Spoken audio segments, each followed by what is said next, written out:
ഇപ്പോൾ ഇറാനെക്കുറിച്ചൊരു കാര്യം പറഞ്ഞുകൊണ്ട് അവസാനിപ്പിക്കുക. ഇറാനിലാണല്ലോ നമുക്കറിയാവുന്ന പോലെ ഈ അതിഭയങ്കരമായിട്ടുള്ള മത പോലീസും ഒക്കെ ഉള്ള സ്ഥലമാണ്. ഞാൻ 3 വർഷം മുമ്പ് ഇറാനിൽ പോയ ആളാണ്. ഇഫ്സാൻ എന്ന് പറയുന്ന ഇപ്പോൾ ബോംബിങ് നടന്ന ഇഫ്സാനിലെ ഈ ആണവ കേന്ദ്രത്തിൻ്റെയൊക്കെ അടുത്തുകൂടെ.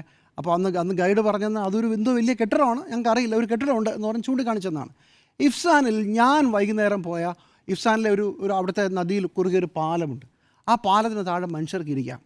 അവിടെ എല്ലാ ദിവസവും വൈകുന്നേരം മനുഷ്യർ കൂട്ടമായി വന്ന് ആണുങ്ങളും പെണ്ണുങ്ങളും പാട്ടുപാടുന്ന 1/4 മണിക്കൂർ 1.5 മണിക്കൂർ വരെ നിന്ന് പാട്ട് പാടുന്നതിന് ഞാൻ സാക്ഷിയാണ്. ഇഫ്സാൻ ഇറാനിൽ എവിടെ മത പോലീസ് ഒന്നുമില്ല. അത്രയും വലിയ സ്ഥലത്ത് പോലും മനുഷ്യൻ്റെ പ്രധാനപ്പെട്ട ചോദനകളെ അവൻ്റെ ആവിഷ്കാരത്തെ പ്രകടിപ്പിക്കാൻ ധൈര്യം കാണിക്കുന്ന ഒരു സ്ഥലമാണ്.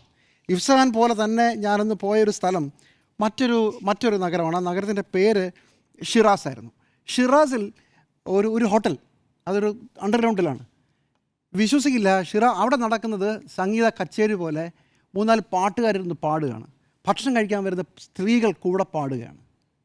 ഞങ്ങൾ വീഡിയോ എടുത്തോളൂ, കുഴപ്പമില്ല. അങ്ങനെ ഒരു ഘട്ടത്തിനപ്പുറം ഇതൊന്നും നിൽക്കില്ലെന്നേ.